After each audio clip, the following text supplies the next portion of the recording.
കാലയ്ക്ക് ആയത്തുള്ള ഖാംനയെ ഓടി ഒളിച്ചോ റഷ്യയിലാണെന്ന് പറയുന്നു. പക്ഷേ അതിൽ നിന്നുള്ള വ്യത്യസ്തമായിട്ടത് ഒരു ഷോക്കിംഗ് ന്യൂസ് പുറത്തു വന്നിരിക്കുന്നു.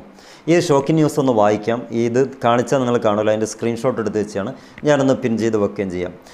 PM Netanyahu evading Iran threats by relocating to Cyprus or Greece. ഗ്രീസിലേക്കോ അല്ല സൈപ്രസിലേക്കോ ഇദ്ദേഹം നാട് വിട്ടതായിട്ട് ഒരു ഷോക്കിംഗ് ന്യൂസ് ഇസ്രായേലിൽ പരക്കുന്നുണ്ട്. Unconfirmed whisper spark international speculation developing sensational report has sent shock waves across the globe, suggesting Israel Prime Minister Benjamin Netanyahu may have departed his homeland due to escalating Iranian threats. ഇറാനെ പേടിച്ചുകൊണ്ട് സ്വന്തം ജന്മനാടായ നമ്മുടെ നാട്ടിൽ നിന്ന് അഥവാ ഇസ്രായേലിൻ്റെ മാധ്യമം ഇത് പ്രസിദ്ധീകരിക്കുന്നത്, ഇസ്രായേലിൽ നിന്ന് ഇതാ രാജ്യം വിട്ടുപോയിരിക്കുന്നു, നെതന്യാഹുവിനെ എവിടെയും കാണാനില്ല എന്നൊക്കെ പറഞ്ഞ് ഒട്ടനേകം പ്രശ്നങ്ങൾ ഇസ്രായേലിൽ നടന്നുകൊണ്ടിരിക്കുന്നു. എങ്ങനെയുണ്ട് കാര്യങ്ങളിപ്പം? ഇതിന് മുമ്പായിട്ടൊന്ന് പറയാൻ ആഗ്രഹിക്കുന്നത്, താല്പര്യമുള്ളവർ ഈ ചാനലൊന്ന് സബ്സ്ക്രൈബ് ചെയ്യണം, സപ്പോർട്ട് ചെയ്യണം, അതുപോലെ ലൈക്ക് ഒന്ന് ചെയ്യണം. എന്തെങ്കിലും ഒന്ന് നിങ്ങളെ വക ഒന്ന് കമൻ്റായിട്ടിടണം. ഒന്നുകൊണ്ടല്ല, ഇത്തരം കാര്യങ്ങൾ നെതന്യാഹുവിനെ കൊണ്ടൊക്കെ പറയുമ്പോൾ ഇഷ്ടപ്പെടാത്ത ആളുകളുടെ അനിഷ്ടങ്ങൾ ഇഷ്ടങ്ങളായി മാറാൻ വേണ്ടിയിട്ടാണ്. നമുക്ക് എന്താണ് ഇതിൻ്റെ മൊത്തത്തിലുള്ള ഡീറ്റെയിൽ നോക്കാം. പ്രധാനമന്ത്രി നെതന്യാഹു സൈപ്രസിലേക്കോ ഗ്രീസിലേക്കോ താമസം മാറ്റിയതായിട്ട് റിപ്പോർട്ട് ചെയ്യുന്നു. സ്ഥിരീകരിക്കാത്ത അന്താരാഷ്ട്ര ഊഹാപോഹങ്ങൾക്ക് തുടക്കമിടുന്നു എന്ന വിശദീകരണവും വരുന്നുണ്ട്. ഇസ്രായേൽ പ്രധാനമന്ത്രി ബെഞ്ചമിൻ നെതന്യാഹു വർദ്ധിച്ചു വരുന്ന ഇറാനിയൻ ഭീഷണികൾ കാരണം തൻ്റെ ജന്മനാട് വിട്ടിരിക്കാമെന്ന് സൂചന തരുന്ന ഒരു സംവേദനാത്മകമായ റിപ്പോർട്ട് ലോകമെമ്പാടും ഞെട്ടൽ തരംഗങ്ങൾ സൃഷ്ടിച്ചു വരുന്നു. ഷോക്കിംഗ് വേബ്സ് ഉണ്ടാക്കുന്നുണ്ട്. സൈപ്രസിലേക്കോ ഗ്രീസിലേക്കോ പോലുള്ള സാധ്യമായ സ്ഥലങ്ങളിലേക്ക് വിരൽ ചൂണ്ടുന്ന സ്ഥിരീകരിക്കാത്ത കിംവദന്തികൾ മിഡിൽ ഈസ്റ്റിലും അതേപോലെ നമ്മുടെ രാജ്യത്തും തീവ്രമായി ആശങ്ക ജനിപ്പിച്ചിട്ടുണ്ട്. എന്ന് പറഞ്ഞാൽ യുദ്ധം ഉടൻ ആരംഭിക്കും എന്ന് ഇതുകൊണ്ട് തീരുമാനിക്കപ്പെടുന്ന രീതിക്ക് കാര്യങ്ങൾ എത്തുന്നു എന്നുള്ളതാണ്. എന്താ നെതന്യാഹു ഇങ്ങനെ ഒളിച്ചോടേണ്ടി വന്നത്? എന്താ നമ്മുടെ നാട്ടിലുള്ള മാധ്യമങ്ങളൊന്നും ഇത്തരം വിഷയങ്ങൾ വരാത്തത്? ഇത് റിപ്പോർട്ട് ചെയ്ത് 48 മിനിറ്റായി, 1 മണിക്കൂറിൻ്റെ ചോടായിട്ടേ ഉള്ളൂ. അപ്പം മൊത്തത്തിൽ ഇസ്രായേൽ കത്തി നിൽക്കുകയാണ്. ഇവനെയും കൊണ്ട് കുടുങ്ങിയെന്ന് പറയുന്ന നല്ല രീതിക്കുള്ള ജൂതന്മാർ അവിടെ ഉണ്ട്.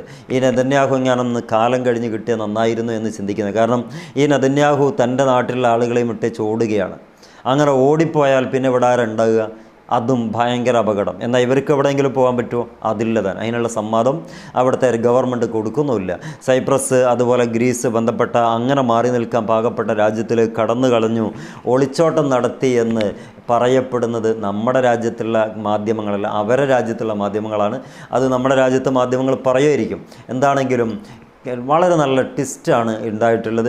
ഇതുവരെ നടന്നത് പടിഞ്ഞാറൻ മാധ്യമങ്ങളൊക്കെ പ്രചരിപ്പിച്ച് ആയത്തുള്ള ഖാംനൈ കിളവൻ അദ്ദേഹം എവിടെയോ പോയി ബങ്കറിൽ സ്വസ്ഥമായിട്ട് കഴിഞ്ഞുകൂടുകയാണ്, ഇവിടെയുള്ള നാട്ടുകാരൊക്കെ കൊലക്ക് കൊടുത്തിട്ട് ഇപ്പം എന്തായി തിരിച്ചും സംഭവിച്ചു. അഥവാ ആയത്തുള്ള ഖാംനൈ അവിടെയുള്ള ഉന്നത നേതാക്കന്മാരെ അഭിസംബോധന ചെയ്തുകൊണ്ട് ഒരു പ്രഭാഷണം നടത്തിയതോടെ അതങ്ങ് പൊളിഞ്ഞ് തരിപ്പണമായി. പക്ഷേ ഇപ്പോൾ നെതന്യാഹു എവിടെയുള്ളതെന്നുള്ളത് പോലും അടുത്ത വൃത്തത്തിന് മാത്രമല്ലാതെ ബാക്കിയുള്ള ആളുകൾക്ക് പോലും അറിയില്ല. എന്തുകൊണ്ട് ഇങ്ങനെ സംഭവിക്കുന്നു? അഥവാ യുദ്ധം ഉടനെ ആരംഭിക്കാം എന്നുള്ള ഉറപ്പ് കിട്ടിക്കഴിഞ്ഞോ? അല്ല അമേരിക്ക ഇപ്പോൾ ഇറാൻ ആക്രമിക്കുമെന്നുള്ള അടുത്ത പോയിന്റിലേക്ക് എത്തിയോ എന്നൊക്കെ അനുമാനിക്കപ്പെടുന്ന ഒട്ടനേകം വാർത്തകൾ വരുന്നുണ്ട്. ഇതിനോടനുബന്ധമായിട്ട് ചിലത് വിശ്വസിക്കാം, ചിലത് അവിശ്വസിക്കാം. പക്ഷേ സത്യാനന്തര കാലഘട്ടത്തിലായതുകൊണ്ട് എന്ത് വിശ്വസിക്കണം എന്ത് അവിശ്വസിക്കണം എന്നൊന്നും അറിയാൻ പറ്റാത്തൊരു ഒരു അവസ്ഥയിലൂടെയാണ് പോകുന്നത്. എന്താണെങ്കിലും ഈ വാർത്തകളൊക്കെ നമ്മളോട് പറയുന്ന ഒരു വാക്കുണ്ട്, അല്ലെങ്കിൽ ഒരു പോയിൻറ്റ്സ് ഉണ്ട്. നിങ്ങൾ കരുതിയിരിക്കുക, ഈ യുദ്ധം അനിവാര്യ ഘട്ടത്തിലേക്ക് നീങ്ങിക്കൊണ്ടിരിക്കുന്നു എന്നുള്ളതാണ്. നെതന്യാഹു തൻ്റെ നാട് വിട്ടുപോയി എന്ന് പറയുന്നത് ആ രാജ്യത്തെ അവരുടെ പ്രതിപക്ഷ സ്ഥാനത്തിരിക്കുന്ന പത്രമാധ്യമങ്ങളാകുമ്പോൾ അതിന് ചേലും കോലൊക്കെ കാണും. കാരണം ആ നാട്ടിലെ തന്നെ ഏറ്റവും പ്രധാനികളായിട്ടുള്ള ആളുകൾ വഹിച്ചുകൊണ്ടിരിക്കുന്ന സ്ഥാനമാനങ്ങൾക്ക് ഒരു വിലയും നൽകാത്ത, പ്രതിപക്ഷ പാർട്ടിക്ക് ഒരു വിലയും നൽകാത്ത നാടാണ് ഇസ്രായേൽ. ആ ഇസ്രായേലി പ്രാതിനിധ്യം കൊടുക്കുന്ന പത്രധർമ്മമാണ് ഇപ്പോൾ നമുക്ക് കുറഞ്ഞ അളവിലെങ്കിലും അവിടുത്തെ സ്ഥിരമായിട്ടുള്ള കാര്യങ്ങളൊക്കെ അത് റിയലായിട്ട് മനസ്സിലാക്കാൻ നമ്മളെ സഹായിക്കുന്നത്. അതുകൊണ്ട് ഇനി എന്ത് സംഭവിക്കും? യഥാർത്ഥത്തിൽ 2 കാര്യങ്ങളാണ് ഇനി ഇതിനോടനുബന്ധിച്ച് സെർച്ച് ചെയ്തപ്പോൾ നമുക്ക് കിട്ടുന്നത്. ഇത് മാറ്റമെന്ന് പറയുന്നത് ലോകത്തൊരു ചർച്ച കൊണ്ടുവരാൻ അഥവാ ചർച്ച മാറ്റിപ്പിടിക്കാൻ വേണ്ടിയിട്ടാണ് ഇങ്ങനെ വരുന്നത്. നെതന്യാഹു എവിടെയും പോയിട്ടില്ല എന്നൊരു വിഭാഗം പറയുന്നു. മറ്റൊന്ന്, നെതന്യാഹു പോയിട്ടുണ്ട്. ഓരോ ദിവസങ്ങളിലും ഇന്നെന്ന സ്ഥലങ്ങളിൽ കാണേണ്ടതായിരുന്നു, അവിടെയൊന്നും കണ്ടിട്ടില്ല എന്ന് പറയപ്പെടുന്ന അനോണിമസ് ആയിട്ടുള്ള ന്യൂസിനെ അവലംബിച്ചുകൊണ്ടാണ് ഇവർ ഈ വിഷയം അവതരിപ്പിച്ചിട്ടുള്ളത്. എന്ന് പറയുമ്പം ഈ ഓരോ ദിവസവും അദ്ദേഹം എത്തേണ്ട സ്ഥലങ്ങൾ അത് പ്രത്യേകം നോട്ടഡ് ആയിരിക്കും എന്നാണ് തോന്നുന്നത്. അതിൽ എത്തിയിട്ടില്ല, അത് കണ്ടിന്യൂ ആയിട്ട് എത്തുന്നില്ല എന്ന് പറയുമ്പോൾ നെതന്യാഹു ബങ്കറിലാണ് ആ രാജ്യത്ത് തന്നെ, അല്ലെങ്കിൽ സ്വന്തം നാട്ടിൽ നിന്ന് ഔദ്യോഗിക വാഹനം ഉപേക്ഷിച്ചുകൊണ്ട് എവിടത്തേക്കോ മാറിയിട്ടുണ്ട്. അഥവാ അവരുടെ വിമാനം അതവിടെ തന്നെ അവിടെ ഇസ്രായേലിലുണ്ട്. പക്ഷേ മറ്റ് വിമാനങ്ങളിലോ ബന്ധപ്പെട്ട കോലം മാറിയിട്ടോ എന്തെങ്കിലും ആയിട്ട് അവിടെ നിന്ന് രക്ഷപ്പെട്ടതായിട്ട് പറയപ്പെടുന്നു. എത്രമാത്രം ഇതിനെ സ്വീകാര്യത ഉണ്ട് എന്നുള്ളത് എന്താണ് ലാസ്റ്റായിട്ട് പറയുന്നത്? കൂടുതൽ ഈ റിപ്പോർട്ടുകൾ അധികൃതർ സ്ഥിരീകരിച്ചിട്ടില്ല. കൂടുതൽ റിപ്പോർട്ട് ഇതുമായിട്ട് ബന്ധപ്പെട്ടത് വരാനിരിക്കുന്നു എന്നാണ് അവസാനം കുറിച്ചിടുന്നത്. എന്താണെങ്കിലും നെതന്യാഹുവിന് ചെറുതല്ലാത്ത പരിക്കുകൾ പറ്റി തുടങ്ങിയിട്ടുണ്ട്.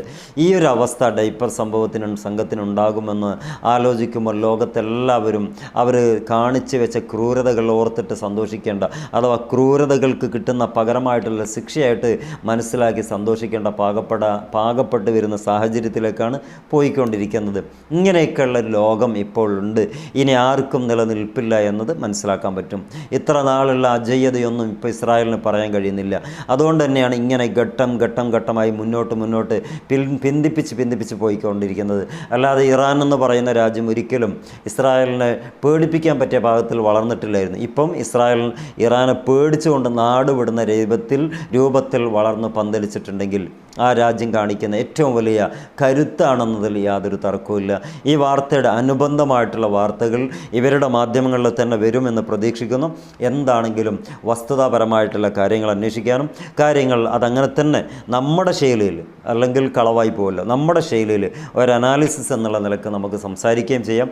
നിങ്ങളുടെ ഒരുപാട് അകമഴിഞ്ഞ പിന്തുണ നൽകുന്ന ഒട്ടേറെ സ്നേഹനിധികളായിട്ടുള്ള പ്രേക്ഷകർ, നിങ്ങൾക്ക് കിട്ടുന്ന റിപ്പോർട്ടുകൾ നമ്മുടെ കമൻറ്റ് ബോക്സിലൊക്കെ എഴുതി വെക്കുക. അനുബന്ധമായിട്ട് നമുക്ക് നമ്മുടേതായ ആ സെർച്ച് കാര്യങ്ങളൊക്കെ നടത്തിയിട്ട് അത് സ്ഥിരീകരിക്കപ്പെട്ടതാണോ അല്ലയോ, ഈ ഇസ്രായേൽ ബന്ധപ്പെട്ട കാര്യങ്ങളൊക്കെ ആകുമ്പോൾ ഇസ്രായേലി ചാനൽ തന്നെ, അല്ലെങ്കിൽ പ്രതിപക്ഷ ചാനൽ തന്നെ അവിടെ നിന്ന് പുറത്തുവിടും. എന്താണെങ്കിലും ഇപ്പം ഇയാളുടെ അവസ്ഥ ഇതാണ്. കുറച്ച് ഫോട്ടോകളൊക്കെ വിട്ടിട്ടുണ്ട്. സൈപ്രസിലെത്തിയിട്ട് അവിടെ സ്വീകരിക്കുകയാണ്. ഇതൊക്കെ ഞാൻ എന്ത് ചെയ്യാം, ഇതിൽ തന്നെ വെക്കാം. സൈപ്രസിൽ ഗതികെട്ട് വന്നത് ആശാനെ, എന്നെ ഒന്ന് നോക്കണേ എന്ന് പറയുന്ന ആശ്വസിപ്പിക്കുന്ന വാക്കുകൾ കാര്യങ്ങളൊക്കെ സംസാരിക്കുന്നുണ്ടാവും. സൈപ്രസിൻ്റെ കൂടിയാണ്, മറ്റൊന്ന് ഇസ്രായേലിൻ്റെ കൂടിയാണ് അപ്പുറത്തുള്ളത്. ഇതാണ് വന്ന് കയറുന്ന രംഗങ്ങളൊക്കെ കാണിക്കുന്നുണ്ട്. എന്ത് കഷ്ടപ്പാടാന്ന് പറയുന്ന വിവരം തോന്നുന്നു. ആ മുഖത്തിൻ്റെ ഷേപ്പും എക്സ്പ്രഷനും കാണുമ്പം എൻ്റെ നാട്ടിലാകെ പൊല്ലാപ്പാണ്, ഒന്ന് സഹകരിക്കണമെന്ന് പറയുന്ന രൂപത്തിലുള്ള ആ ഒരു എക്സ്പ്രഷനൊക്കെയാണ് തോന്നുന്നു കാണുന്നത്. എന്താണെങ്കിലും പെട്ടത് തന്നെയാണ്. ഇറാനെ വെറുതെ തോണ്ടേണ്ടതില്ലായിരുന്നു. എന്താണെങ്കിലും ഇസ്രായേലിന് കിട്ടേണ്ടത് മികച്ച രീതിയിൽ കിട്ടുമെന്നുള്ളത് നമുക്കൊക്കെ കാത്തിരുന്ന് കാണാം. അങ്ങനെ രാജ്യത്തോടുള്ള നമ്മൾ അദമ്യമായിട്ടുള്ള വെറുപ്പൊന്നുമല്ല. ഇസ്രായേൽ ഇപ്പോഴും ആ ഗസക്കാരെ ചെയ്തു കൂട്ടുന്നത് അത്രമേൽ ക്രൂരതയാണ്. കാണാം മറ്റൊരു വീഡിയോയിൽ. സപ്പോർട്ട് ചെയ്ത എല്ലാവർക്കും ഒരിക്കൽ കൂടി നന്ദി പറയാൻ ആഗ്രഹിക്കുന്നു. Wish you all the best. Good bye.